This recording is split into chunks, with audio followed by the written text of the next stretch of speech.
All right. And thank you again, everyone, for joining us. We'd like to cover a topic that is really the reason why all brokers come to Penny, and that is to learn what it's like to write an application on Penny. Okay. Writing a customer application on Penny is actually pretty straightforward, and we're about to see that. Again, when you go to the login page, you can click login here. We're going to log in as our broker Brenda Smith that we just created not long ago. We're going to go ahead and access her dashboard.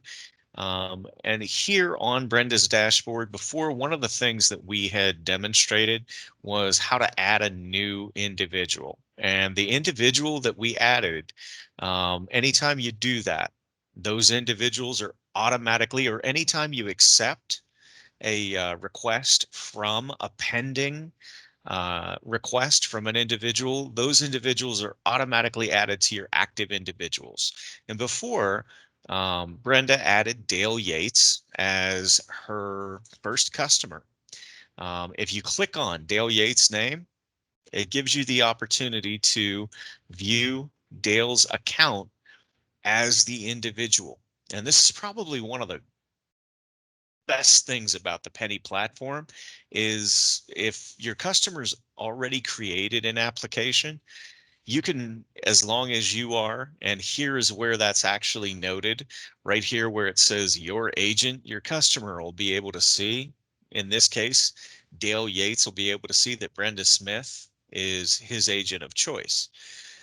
They also have your number here just in case they, need to reach out to you.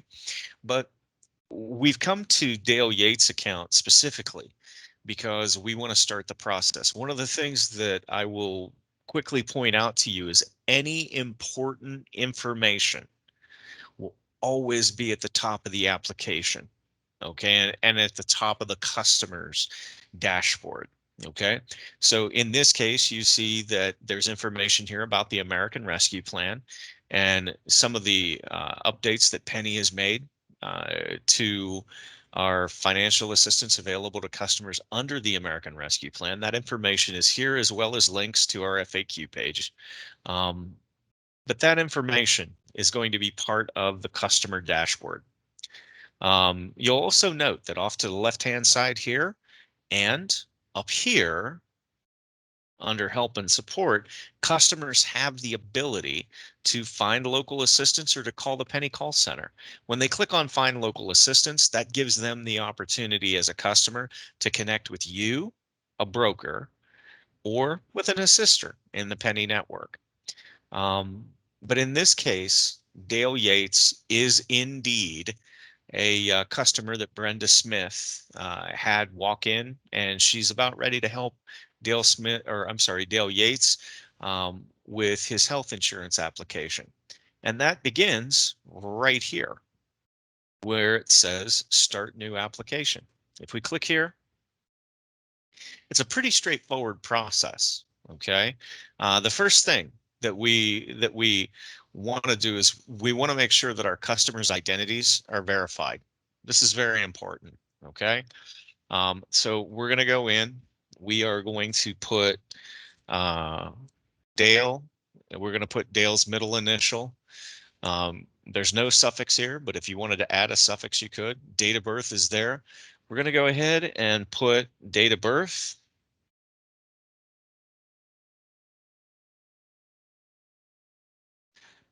Street address.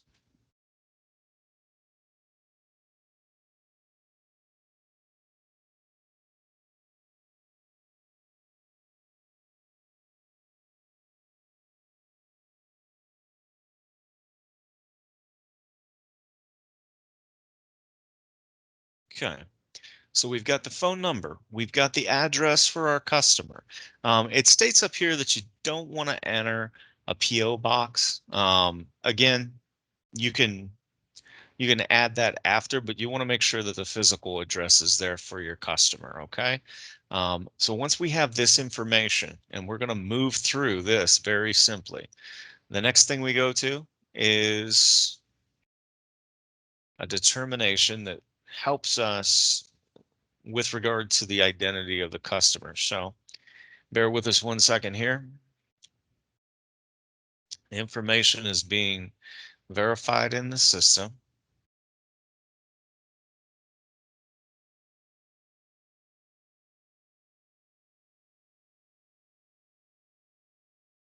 There we go. Now, this is something that will happen, okay, from time to time. When it comes to someone's identity, we may be in a position where right away we might not be able to identify what that individual's identity is, okay? And it says right here, if you opt to proceed with a manual verification, you'll be asked to upload documents, and the verification process might take longer. You'll note, or you'll not be able to submit the application until this process is complete. Okay, so let's take a look at the manual process for verification. Let's just say, for example, it states right here, Penny's telling us, hey, your identity for the customer, Dale Yates's identity was not verified. So what we want to do is we want to add, say, a driver's license. So we're going to go here to upload. We're going to click on upload, choose file. Okay. And again, this isn't, we're going to say that this is our Pennsylvania driver's license. We're going to submit. Okay. You're able to upload copies of documents for your customers. Okay. In this case, once we've uploaded this document on behalf of Dale Smith, because this is a manual verification process, at that point, we're going to head back to the application. Why? Well, because while this application process or this verification process is going through, we're going to go in and we're actually going to take a look at the application, because that's why we're here right now. So before you begin, again, Penny wants to reassure you that, hey, we're going to keep your information private. We're not going to share your information with external folks, etc. We also, want you to review the policies accordingly. You can do that here with a single click. Once you do, you'll verify with this checkbox here on behalf of your customer, and you will click Save and Continue. Okay. Now, in order to process this application, and this application goes pretty quick. So what you'll see is, there are certain things you're going to want to have ahead of time. Okay. Names, addresses, social security number, date of birth, any documents for anybody who with eligible immigrant status. And here's the thing, anytime you move through this platform and you see something with this underline right here, all you need to do is just hover over it. And if you're not quite sure what immigration status is, it's anyone who's seeking coverage may be required to provide documents to provide it, or to prove ability to enroll in coverage. So that's why immigration status might fall into that category. So we're going to say, okay, here we are. We have now uploaded and started the application. So at this point, we've got the primary contact information. So we've got Dale's information, middle initial, no suffix. We've got the date of birth. We've got Dale's email address. Okay. If Dale wants sent important alerts by email, go ahead and check that box. If not, you can uncheck the box.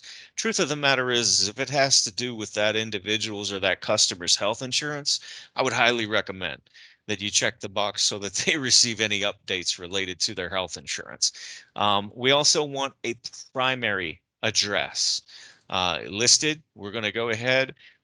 They did find, again, sometimes we enter the right address, sometimes we enter the wrong address. In this case, we entered the correct address. We want to go ahead and we want to hit OK so that we have the primary address. Now, if your mailing address and your primary address are the same, you can just check this box.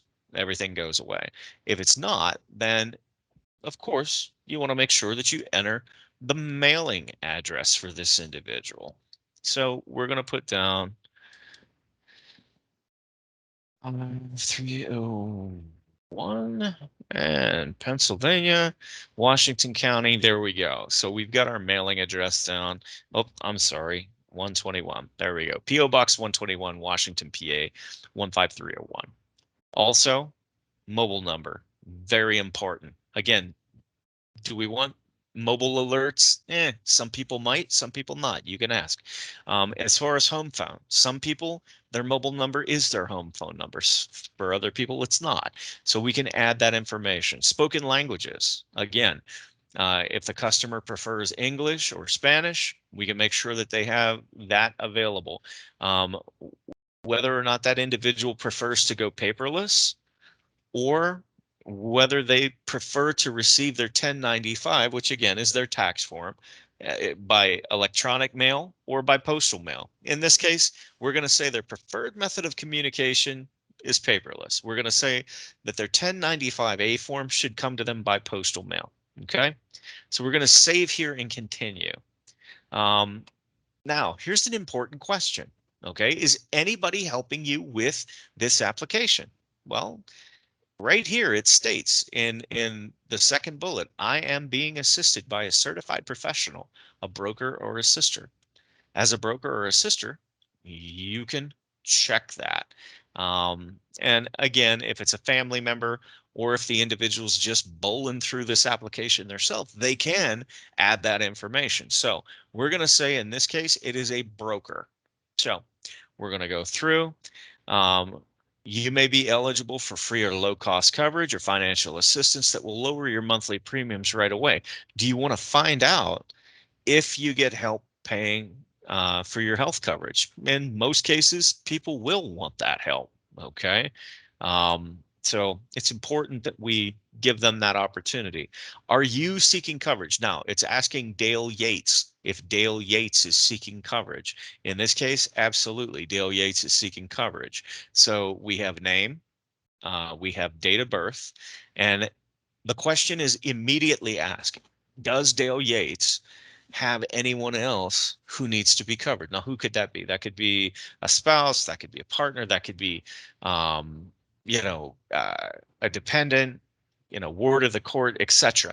Um, Anybody who falls into that category of coverage, all you need to do is just add that person right here. Okay. And again, it's very, very straightforward. Are you seeking coverage? That's for this particular individual. So we're going to say no, no, and we're going to say this is Sue K.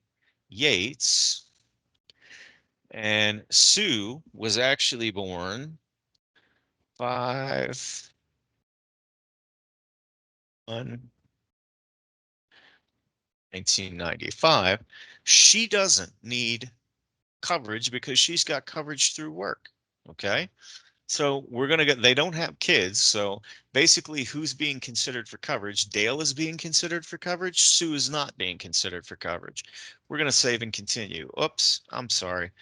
Uh, First name. Oh, there we go. There is a Pennie, uh, I guess you could say it's a, uh, issue with Pennie is something that if I accidentally, and just so that we note this, this is a learning experience for all of us folks, I put a space right after the E in Sue. Pennie called me on that. She caught me on that, and it's it's a good thing. So anytime you have that information, we want to be able to list it. Household relationship details. How is Dale Yates related to the other household member? Dale Yates is Sue Yates's spouse. There we go. Okay.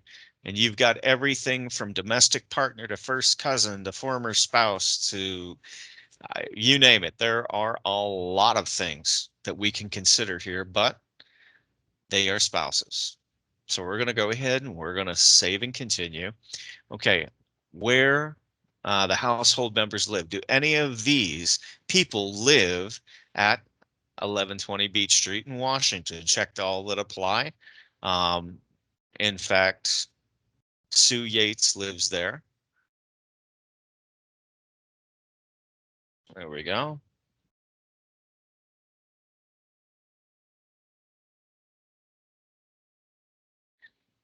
There we go. All right, so we are going to save that and say that is Sue's information and Dale's information. And now this is the interesting thing about the application on Penny. It always provides you in each section, it provides you with a summary so that you can go back and you can actually review this with a customer. And if need be, you can actually go back in and you can edit it. See right here, we've got 1120 Beach Street. Right here under Sue, we've got Beach Street Extension. Well, we want to edit that. So we're going to go in here. And of course, we're going to edit and we're going to hit save. So, whoops, please answer. Oops, sorry. See, Penny catches you. So there we go. Now there's consistency in the data, and that's what we want for a good application. Now, in terms of additional information, we're going to go through military service, household information, etc. So let's start this. In terms of Dale, Dale is a male. Okay, and here we go.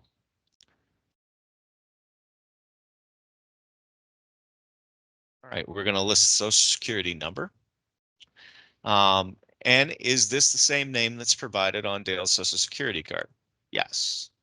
We're going to move from here. Dale Yates. Is Dale Yates a U.S. citizen? Yes. Is Dale Yates a naturalized citizen? Well, I don't know what a naturalized citizen is. So if I hover over that, a naturalized citizen is an individual that was born in another country but became a U.S. citizen. Well, in this case, we know Dale is not a naturalized citizen. Dale is a U.S. citizen. Is Dale Yates Hispanic, Latino, or Spanish origin? Nope. Dale is, we're going to say Dale is Caucasian. Okay. From there, we're going to go into Sue. Okay. Sue is female. And we're going to go,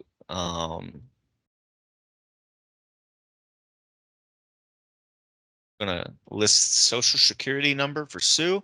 Then we're going to say, is this the name that's provided on her social security card? Yes. Is Sue Hispanic or Latino? No. We're going to say that Sue's actually Korean. We're going to save and continue. Basically, the next question is are any of these people, Sue or Dale, are they honorably discharged or an active duty military member? No, in this case, they are not. Next question. Do you want to make changes, including any additions to the household members not listed above? Nope. Everything is good to go from here. Who plans to file for federal income tax returns in 2021? Dale does because Dale's the working family member. Do Dale and Sue Yates plan to file a joint tax return? Yes. Okay. Please select which of the tax filers should be considered the primary applicant. Well, that's Dale. Okay. Under our current example that we're using here. Of course, as you well know, mileage may vary depending upon where you're at. Are Dale or Sue either one an American Indian or an Alaskan Native? No. So we're going to go to the next question. Were any of these people found not eligible for Medicaid or CHIP in the past 90 days? No, Dale definitely wasn't.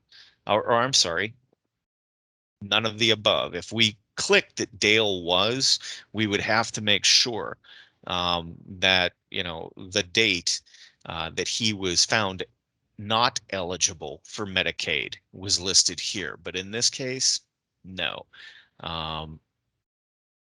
And are any of these people pregnant or were they pregnant in the past 60 days? No, Sue has not been with child. Do any of the people have a physical disability or mental condition that limits their ability to work, etc.? No. Do any of the people need help with activities or daily activities like bathing, dressing, etc.? No, not in this particular case. All right, again, this is one of the great things about the Pennie application. We can motor straight through this and it will give us the ability to not only review the information with our customer, but if we need to edit, all we need to do is click edit and we can go back and edit any of this information. So this is, again, why the Pennie customer application is we try our very best to make it as straightforward as possible. Under this particular uh, section, we want to collect the income, household income data. Here's a special box, and this is something that we need to, again, we need to make sure that when we start this section with our customers, that they can provide us with their pay stubs, their W-2s, their tax information. Um, you know, uh, it's very important that we have the accurate information that we, or the most accurate information that we can here. But here's something special to the American Rescue Plan, and it's I confirm that either myself or my spouse has been approved to receive unemployment insurance for at least 1 week in 2021. Currently, if we were to click this box on behalf of Dale Yates, um, uh, Dale would qualify for at least for a second lowest cost silver plan, would qualify for most likely $0 premiums. So it's a pretty special box. But again, please note that as we move out of 2021, this may not be available as we go into 2022. But for now, we're going to say that this is unchecked. We're just going to move ahead and we're going to identify um, Dale's income. And does Dale Yates currently earn income? That's the big question here. And yes, add income source. This is how easy it is. Dale has a job. What's the name of the employer? Yeah, we'll say it's Walmart. Okay. The amount, let's say he makes $34,000. Well, let's try that again. 34,000 a year. Frequency, he gets paid 34,000 a year. And does he expect to earn this income for the whole year? Well, unless there's a, Titanic raise that he's about to experience or, bonuses that he didn't mention, the answer would be yes. So we're going to go ahead and save this.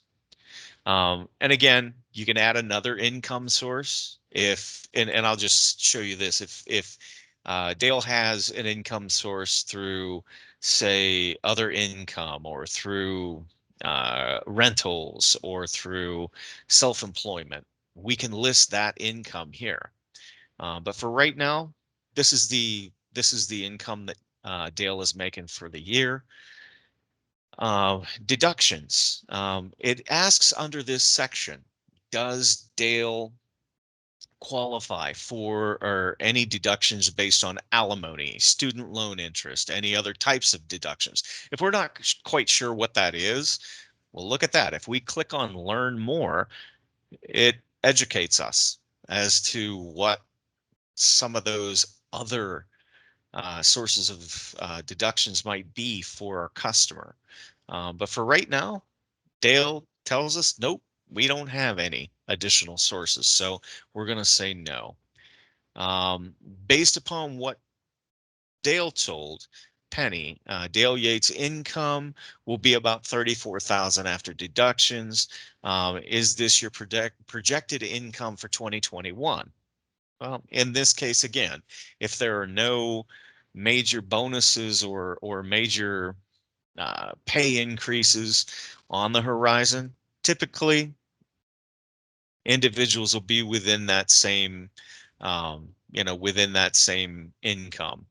So we'll go ahead and we'll hit save. At this point, the current monthly income is identified as 2833. We can always, again, under this summary, we can always go back and edit in case they forgot something. So, but don't think that this is carved in stone. You'll have the opportunity to review and to add this information later. Um, for Sue Yates, does Sue currently earn any income? In this case, no. Sue's a stay-at-home wife. She doesn't have any additional.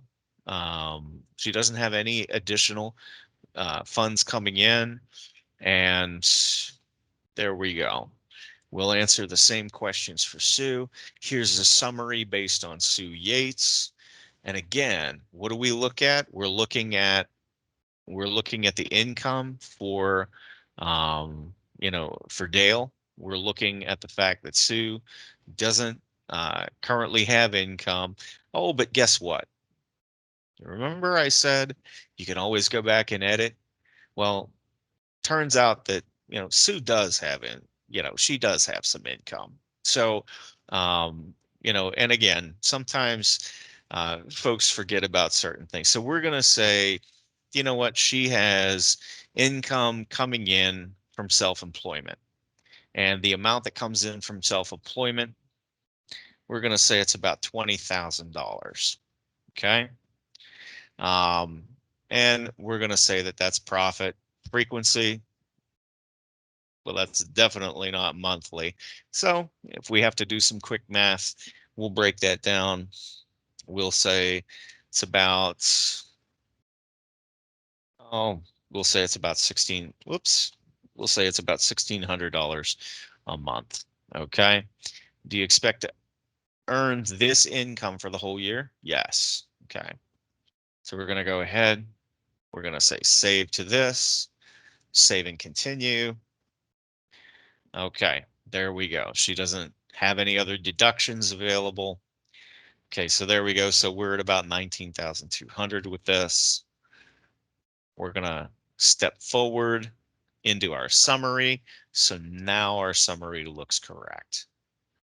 Now, in terms of additional information, does Dale have any access to other healthcare benefits? Any other healthcare coverage that will extend beyond 60 days from today? No. In this case, Dale doesn't have access to coverage. He lost his coverage.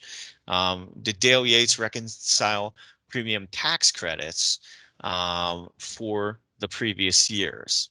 Dale's never utilized advanced premium tax credits. So we're going to mark that down. Employer coverage. Will Dale be offered health coverage through a job, including another person's job, like a spouse or a parent? No, that won't happen in this case. Is Dale a state employee? Having access to health benefits through that particular type of job? No.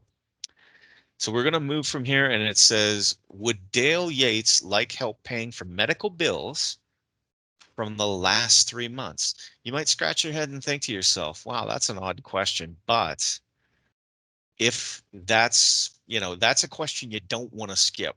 Trust me. Okay. There are some people that when they're applying for health insurance through Pennie, it's because they've recently had a situation where they might be,